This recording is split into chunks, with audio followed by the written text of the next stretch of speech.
नमस्कार, कल्पना voice channel में आप सभी का स्वागत है। आज की हमारी कहानी है जीवन साथी। ढलती उम्र में अकेलापन जिंदगी के द्वारा दी गई सबसे बड़ी सजा है।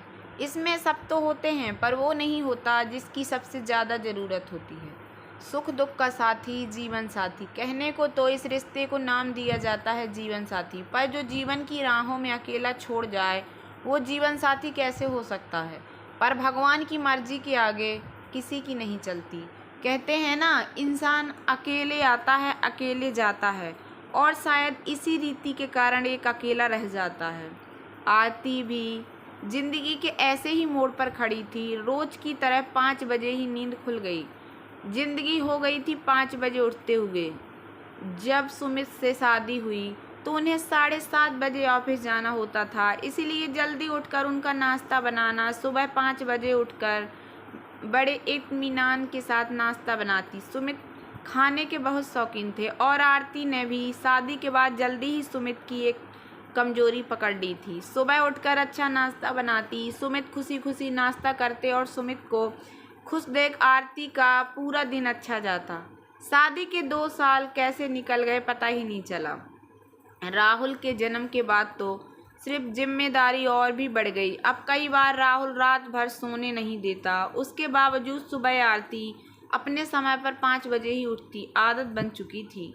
उसके बाद रूही और ऋतिक का जन्म, फिर आरती की अपनी नौकरी, उम्र के साथ जिम्मेदारियां भी बढ़ती गई, पर आरती की 5 बजे उठने की आदत न छूटी। अच्छा, आरती की एक आदत और थी। वो सुबह उठकर दूसरी औरतों को तरह रसोई में नहीं जुटती, बल्कि 1 कप चाय से दिन की शुरुआत करती। चैन की चाय, ना कोई रोक न टोक, पूरे इत्मीनान के साथ पूरे दिन चाहे जितना काम पड़ जाए आरती को फर्क नहीं पड़ता। सुमित को वही उसकी इस आदत का पता था, इसलिए वो भी कभी आरती को सुबह की पहली चाय में डिस्टर्ब नहीं करते। बस ऐसे ही सुबह की पहली चाय के साथ उम्र कैसे कट गई पता ही नहीं चला। और 7 जन्म तक का साथ निभाने वाले का वादा करने वाले सुमित भी एक दिन आरती को अकेला छोड़कर चले गए। कहने को 3 बच्चे थे, लेकिन फिर भी आरती बहुत अकेली हो गई। आज 5 साल हो गए सुमित को गए, लेकिन ये 5 साल सुमित के बिना कैसे गुजारे ये तो सिर्फ आरती का ही दिल जानता है।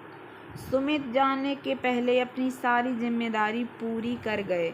घर बनवा दिया था, राहुल और रूही की शादी भी कर दी थी, पर दुर्भाग्य से ऋतिक की शादी न देख पाए और दिल का दौरा पड़ने से अचानक ही दुनिया छोड़कर चले गए। ऋतिक अभी प्रतियोगी परीक्षा की तैयारी ही कर रहा था और सुमित के जाने के साल भर बाद ही उसकी नौकरी लग गई, और उसके ठीक 1 साल बाद ऋतिक की भी बहुत ही साधारण ढंग से शादी कर दी गई। आप तीनों बच्चे अपनी अपनी गृहस्थी में खुश थे और आरती किसी पर भी आश्रित नहीं थी। उसे सुमित की आधी पेंशन आज भी मिल रही थी।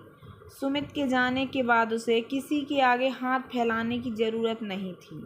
पेंशन वृद्धावस्था का सबसे बड़ा सहारा, लेकिन आरती की पेंशन ही उसकी परेशानी का सबसे बड़ा कारण बनी हुई थी। हमेशा की तरह इस उम्र में भी आरती 5 बजे उठी, ब्रश मंजन करके चाय चढ़ा दी। घड़ी की ओर देखा, 5:30 से ज़्यादा हो गए। राहुल और प्रिया अभी भी सो रहे थे। ऐसा नहीं था कि आज राहुल के ऑफिस की छुट्टी थी। ऑफिस तो था, लेकिन प्रिया का जल्दी उठना उसे पसंद नहीं था। आधुनिक सोच, क्यों सुबह सुबह नींद खराब करना। 2 रोटी का नाश्ता तो ऑफिस के कैंटीन में भी हो सकता है। शुरू में तो आरती ने प्रिया को समझाने की कोशिश की कि पति के दिल तक पहुंचने के लिए उसकी छोटी छोटी बातों का ध्यान रखना चाहिए, लेकिन जब राहुल ने ही उसकी बात का उल्टा अर्थ लगाकर प्रिया का पक्ष ले लिया तो समझदार आरती ने प्रिया से सुखी ग्रस्त जीवन के विषय में बातें बंद कर दी। बस यही कहा, पढ़ी लिखी हो, समझदार हो, जो ठीक लगे करो। आरती ने अपनी चाय ली और अपने कमरे में जाकर बैठ गई। घर इतना बड़ा था, लेकिन आरती के लिए बस उसका कमरा ही उसकी दुनिया था। अकेली होती तो किस्मत को कोसती। लाज उसे पेंशन लेने जाना था। अपनी ही पेंशन थी, लेकिन खुद अपनी इच्छा अनुसार खर्च करने का अधिकार नहीं था। जब राहुल या ऋतिक चाहते तभी पेंशन निकाल सकती थी और अपने खर्च के लिए भी वो राहुल पर आश्रित थी। याद है वो दिन जब सुमित अक्सर उससे कहते, आरती हमें कभी बच्चों के आगे नहीं हाथ फैलाने पड़ेंगे, हम कभी बच्चों के लिए बोझ नहीं होंगे, घर तुम्हारे नाम है, तुम हमेशा इस घर की रानी रहोगी। लेकिन सब ख्वाब की बातें हो गई। बहुओं के आने के बाद बेटों की विचारधारा ही बदल गई और धीरे धीरे आरती घर के सामान की तरह ही हो गई। अब तो उसे कुछ अच्छा खाना भी होता तो प्रिया से बोलने में भी डर लगता, कभी उम्र का हवाला देकर तो कभी बदलते मौसम की बात कहकर उसकी बात टाल दी जाती। पेंशन का सहारा होते हुए भी उसे सूखी रोटी और सादी सब्जी में ही काम चलाना पड़ता। कई बार सोचती ऋतिक के पास चली जाऊं, पर वहां जाकर भी कोई फायदा नहीं था। किराए का छोटा घर कहकर ऋतिक आरती को बुलाने की बात टाल देता और जब से मोनिका आई थी तब से तो जल्दी फ़ोन भी नहीं करता। ऐसे तो प्रिया और मोनिका घंटों फ़ोन पर बातें करती, लेकिन आरती के आगे सिर्फ दुआ सलाम तक ही बात होती। हाँ, तो बात हो ही रही थी आरती के पेंशन की। ऋतिक की शादी थी, शादी साधारण ढंग से हुई थी, इसलिए ऋतिक और राहुल ने आरती की पेंशन से एक पैसा नहीं लिया। लेकिन आरती का मन था कि छोटी बहू मोनिका को वही वैसे ही गले का सोने का हार मुँह दिखाई में दे, जैसा राहुल की शादी में सुमित प्रिया के लिए लाए थे। लेकिन यहाँ राहुल ने उसे ऐसा करने से मना कर दिया। मम्मी, प्रिया के लिए आप जैसा हार लाई थी वैसा ही हार आप मोनिका को भी देना चाहती हैं। उसके लिए पेंशन निकलवाने की क्या ज़रूरत है? मैं वैसा ही हार आपको ला कर दूंगा, आप मोनिका को दे देना। पर बेटा, मैं खुद के पैसे से मोनिका को हार खरीद कर देना चाहती हूँ। मम्मी जी, कैसी बात करती हैं आप? आपका और राहुल का क्या बटा है? अगर वो ही ले आएंगे तो क्या हुआ? प्रिया बोली। प्रिया की बात सुनकर आरती बहुत खुश हुई कि चलो, घर की जिम्मेदारी को प्रिया भी समझती है। लेकिन जब राहुल हार लेकर आया तो आरती का दिल दुखी हो गया। इतना हल्का हार, अरे नहीं थे पैसे तो बोल देता, लेकिन अब क्या करती? अगर कुछ कहती तो घर में कलह हो जाती। बस यही सोचकर वो चुप हो गई और फिर उसकी ये चुप्पी ही धीरे धीरे उसकी आदत बनती चली गई, जिसका राहुल प्रिया ने खूब फायदा उठाया। पहले तो आरती को राहुल उसकी ज़रूरत के अनुसार पैसे देता रहा, लेकिन धीरे धीरे वो भी बंद कर दिया और प्रिया भी समय समय पर आरती को बोल देती कि जब खाना और कपड़ा समय से मिल रहा है तो पेंशन निकाल कर पैसा क्यों बर्बाद करना। और राहुल भी उसकी इस बात से सहमत था। पूरे 2 साल बाद रूही अपने बेटे के साथ मायके आई थी। 1 हफ्ता रुकी। माँ की ऐसी हालत देखकर उठ जाने कितनी बार रोई। मम्मी, कुछ दिन के लिए मेरे साथ चलो, वहाँ तुम्हें अच्छा लगेगा। बात तो तुम्हारी सही है, पर बेटा, यूँ तुम्हारे घर चले जाने से राहुल और प्रिया नाराज़ हो जाएंगे। क्यों नाराज़ होंगे? मेरा भी तुम पर पूरा अधिकार है, मैं भी तो तुम्हारी बेटी हूँ।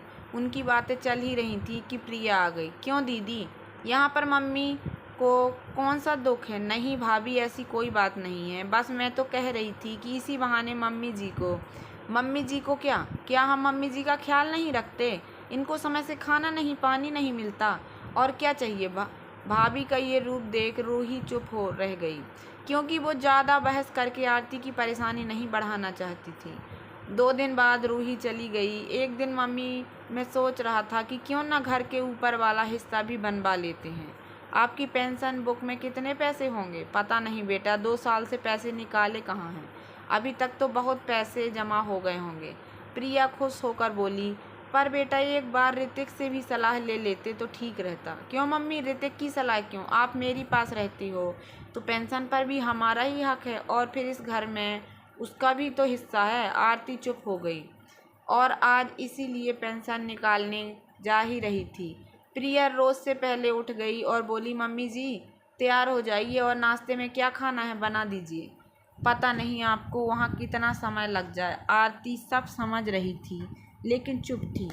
10 बजे राहुल ऑफिस से आ गया और सुबह जल्दी घर बनना भी शुरू हो गया। जब ऋतिक को ये बात पता चली तो वो भी आ गया और उसकी भी यही शिकायत थी कि पूरी पेंशन भैया को दे दी, एक बार मुझसे पूछा भी नहीं। आरती ने ऋतिक को बहुत समझाने की कोशिश की, लेकिन ऋतिक ने आरती पर भाई भाई पर भेद करने का आरोप लगा दिया। आरती का दिल टूट गया। सुमित कि न रहने पर उसे इन परेशानियों का सामना करना पड़ेगा। उसने कभी सोचा भी नहीं था। सुमित तो हमेशा से यही कहते थे कि पेंशन है, कभी कोई परेशानी नहीं होगी, और आज वही पेंशन आरती के जी का जंजाल बनी हुई थी। अगले दिन ऋतिक लड़ झगड़ कर वापस चला गया, कभी ना आने की बात कहकर। बेचारी आरती भीगी आंखों से उसे जाते हुए देखती रह गई। आरती की इस हालत का प्रिया ने भी खूब फायदा उठाया। अब घर के छोटे मोटे काम भी वो आरती को सिखाने लगी, और फिर धीरे धीरे खाली समय में बोर होने की बात कहकर एक छोटी सी कंपनी में नौकरी कर ली। प्रिया सुबह उठती और अपने लिए नाश्ता बनाकर सारा काम आरती के सहारे छोड़कर ऑफिस चली जाती। आरती तो उठती ही 5 बजे थी। जब तक प्रिया तैयार होती और आरती टहलने के बहाने घर से बाहर निकल जाती। उसे खुद शर्म आती थी बहू के आगे इस उम्र में झाड़ू पोछा करने में, बर्तन मांजने में, लेकिन प्रिया को कोई शर्म नहीं थी। पता नहीं लोग क्यों भूल जाते हैं कि बुढ़ापा सब पर आता है। प्रिया के ऑफिस जाते ही आरती झाड़ू उठाकर एक एक करके पूरे काम निपटाती, अपने लिए और राहुल के लिए नाश्ता बनाती, और फिर दोपहर का खाना। थक कर चूर हो जाती। शुरू में तो वो सबको यही बताती कि प्रिया सब काम करके जाती है, पर जनाब ये जो दिल के दर्द हैं, थोड़ा सा स्नेह पाकर ही आंखों के रास्ते बाहर आ जाते हैं। आरती कब तक छुपाती। एक दिन पड़ोस में रहने वाली मोना भाभी जी ने थोड़ी सी हमदर्दी जताई तो आरती ने अपनी सारी कहानी उन्हें बता दी, लेकिन किसी और से न कहने की कसम भी दे दी। बस ऐसे ही एक दिन कटते रहे। ऋतिक और रूही की बहुत याद आती। ऋतिक का तो फ़ोन भी नहीं आता था, और भी किया के व्यवहार में इतना दुखी था कि फ़ोन पर ही आरती के हालचाल पूछ लेती। प्रिया भी आरती को आए दिन ऋतिक के ताने देती। आखिर एक दिन मोना भाभी जी के कहने पर आरती ने ऋतिक के पास स्वयं जाने का निर्णय लिया। सोचा मोना भाभी जी सही कहती हैं, जिस बेटे के पास रहो उसे ही पेंशन का पैसा दो। ऋतिक के पास उसे शारीरिक और मानसिक दोनों आराम रहेंगे। और फिर बहुत विचार किया, सच भी लगा। सुनती आई थी कि बूढ़े माँ बाप बच्चों के लिए बोझ हो जाते हैं। जब राहुल और प्रिया ने उसका ये फैसला सुना तो उसे बहुत समझाने की कोशिश की, ऋतिक की नाराज़गी को भी जरिया बनाया, तरह तरह की बातें बनाई, लेकिन आरती ने भी जिद पकड़ ली थी ऋतिक के पास जाने की। आखिर राहुल ने हार कर आरती को ऋतिक के पास जाने की इजाज़त दे दी और रिजर्वेशन के लिए 1 हफ्ते का समय मांगा। आरती जाने की तैयारी करने लगी। प्रिया ने आरती से बात करना भी बंद कर दिया, पर आरती को इन सालों में इसकी आदत बन चुकी थी। राहुल ने अगले ही दिन आरती की बर्थ बुक कर दी। घर का माहौल बहुत भारी था। एक दिन रूही ने ऋतिक को भी ये खबर कर दी, राहुल आरती को छोड़ने जा रहा था। आरती बोली, राहुल मेरी पेंशन बुक मुझे चाहिए। माँ वो तो आपके पास ही होगी, राहुल ने जवाब दिया। नहीं राहुल, शायद तुम भूल रहे हो, तुम्हारे पापा के इस दुनिया से जाने के बाद से ही पेंशन बुक तुम्हारे ही पास है। आरती की तेज आवाज़ सुनकर राहुल घबरा गया। हाँ हाँ मम्मी, मेरे ही पास है, मैं भूल गया था, अभी लाता हूँ। मम्मी जी, अगर आप जा ही रही हो तो मेरी भी एक बात सुन लीजिए, प्रिया जोर से बोली। बहुत कुछ तो कहा, अभी भी अगर कुछ बाकी है तो बोल दो। मेरा ये फैसला है कि जितने दिन आप यहाँ रहीं उतने ही दिन आप वहाँ भी रहोगी। राहुल प्रिया की बात सुन रहा था, लेकिन उस कलयुगी औलाद में इतनी हिम्मत नहीं थी कि प्रिया की बात का विरोध कर सके। ठीक है, मुझे तुम्हारा फैसला मंजूर है। आरती समझ गई थी कि अब इस घर में उसकी ज़रूरत नहीं। उसने कहा, लेकिन प्रिया तुम भूल रही हो, तुम जिस छत के नीचे खड़ी हो वो आज भी मेरी है। प्रिया बेटा, मेरे सब्र का इम्तिहान मत लो। राहुल चलो। प्रिया बिना कुछ बोले आरती को जाते देखती रही। पूरे रास्ते आरती अपनी जीवन यात्रा के बारे में सोचती रही। जब तक जवान थी, सुमित थे, कभी सोचा भी नहीं था कि ये दिन भी देखने पड़ेंगे। पर वक्त के साथ सब बदल जाता है, और अक्सर विश्वास तोड़ने वाले अपने सबसे करीबी ही होते हैं। जब बच्चे छोटे होते हैं तो लगता है श्रवण कुमार को जन्म दिया है, लेकिन जैसे जैसे ये बच्चे बड़े होते जाते हैं उन्हें क्या हो जाता है पता नहीं। बूढ़े माँ बाप के पास सब कुछ होता है, उन्हें इस उम्र में ज़रूरत होती है तो बच्चों से थोड़े से समय और सम्मान की, और बच्चों से वही नहीं मिलता। शायद बुढ़ापे का यही दुर्भाग्य। सोचते आरती कब दिल्ली पहुंच गई पता ही नहीं चला। स्टेशन पर राहुल ने एक पार्सल की तरह आरती को ऋतिक के सुपुर्द किया और स्टेशन से ही वापस आ गया। राहुल से बिछड़ते हुए भी आरती का मन बहुत दुखी था। बच्चे कितना भी बदल जाएं, लेकिन माता पिता, खासकर माँ, कभी नहीं बदलती। ऋतिक भी वहाँ से मिला, पर उसके व्यवहार में पहले जैसी गर्मजोशी नहीं थी। आरती ये तो जानती थी कि ऋतिक नाराज़ है, पर ये तो वही ऋतिक था जो बचपन में माँ की नाराज़गी एक मिनट को भी बर्दाश्त नहीं कर पाता था। अगर आरती कभी बात ना करने की बात कह देती तो वो रोने लगता और हाथ पैर जोड़कर आरती को मना लेता। और आज वही ऋतिक महीनों पुरानी बात को आज तक दिल से लगाए बैठा था। खैर, अपने ही बच्चे से है सोचकर आरती ऋतिक के पीछे पीछे मुजरिम की तरह चल दी। लंबे समय की वजह से बुरी तरह से थक चुकी थी। सोचा घर जाकर आराम ही करना है। अब तो पेंशन बुक उसी के पास है, खूब खर्च करेगी। मोनिका और ऋतिक के जन्मदिन पर उन्हें अच्छे अच्छे तोहफे देगी। अपनी पेंशन से वो घर के खर्च में भी हाथ बटा देगी। सब खुश रहेंगे, सब खुश होंगे तो सेवा पानी भी खूब होगा। पर सारी उम्मीदों पर उस समय पानी फिर गया जब घर पहुंचते ही पता चला कि उसके आने की बात सुनकर मोहिनी 2 दिन पहले ही मायके चली गई है। और ऋतिक से साफ साफ कह दिया, जब तुम्हारी मम्मी चली जाए तो मुझे लेने आ जाना। आरती को समझ में नहीं आ रहा था कि यहाँ उसकी क्या गलती। उसे लगा था कि पेंशन की लालच से ही सही मोहिनी उसका ख्याल रखेगी, पर यह उसका भ्रम था। और कुछ दिन बाद ही पता चला कि राहुल ने धोखे से उसकी पेंशन के सारे पैसे निकाल लिए थे और उसे खाली बुक पकड़ा दी थी। आरती का दिल टूट गया। पैसे के लिए इंसान इतना गिर सकता है, उसने सोचा भी नहीं था। मोहिनी के ना होने के कारण आरती को पूरे घर का काम करना पड़ता और ऋतिक को भी अच्छी खासी परेशानी हो रही थी। इसीलिए आरती ने ऋतिक से रूही के घर जाने की इच्छा जाहिर की और ऋतिक ने भी बिना देर किए आरती का रिजर्वेशन करवा दिया। 2 दिन बाद आरती ने एक अंतिम उम्मीद के साथ ऋतिक का घर छोड़ दिया। पेंशन बुक बूढ़े हाथों में दबाए वो सहारे के लिए भटक रही थी। और फिर जब रूही के घर पहुंची तो रूही के पति रौनक ने आरती का स्वागत मुस्कुराते हुए किया। रौनक को यूं हंसता देख आरती को सुकून मिला। उसे महसूस हुआ कि वो अपने घर आ गई। रूही और बच्चे भी आरती के आने से बहुत खुश हुए। रूही के ससुर जी ने भी आरती को अपना ही घर समझकर स्वतंत्र रूप से रहने के लिए कहा। बच्चों का सुख क्या होता है ये आरती ने अब जाना था।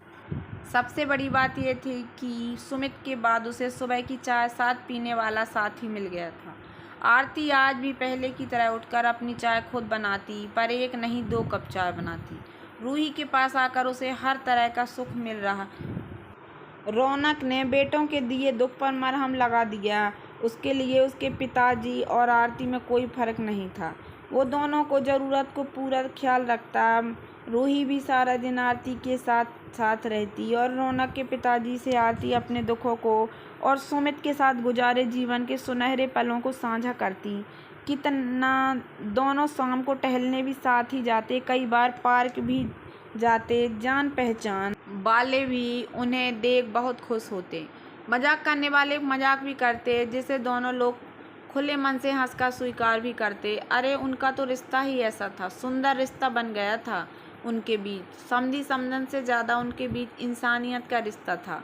और रौनक और रूही आपस में उनका इतना अपनत्व देख बहुत खुश थे, क्योंकि बहुत सी बातें जो अकेला इंसान सिर्फ सोचता है, महसूस करता है, बेटे बहू से नहीं कह पाता। वो अकेलापन जो बुढ़ापे में सबके पास होता है, वो रूही के ससुर जी का वो अकेलापन दूर हो चुका था। 2 महीने हो चुका था। ऋतिक, राहुल, किसी का भी फ़ोन नहीं आया था। आरती भी अपने बेटे दामाद के पास खुश थी, लेकिन कभी कभी उनका मन दुखी हो जाता। आखिर उसके संस्कारों में कहाँ कमी रह गई जो हो राहुल और ऋतिक को रौनक की तरह न बना सकी। ऐसे ही दिन बीत रहे थे। आरती ने महसूस किया कि रूही, रौनक को आरती की पेंशन में कोई दिलचस्पी नहीं थी। आरती के लिए कोई दवा या ज़रूरत का सामान लाना होता तो रौनक स्वयं ही खर्च करते। अगले महीने रूही की बेटी का जन्मदिन था।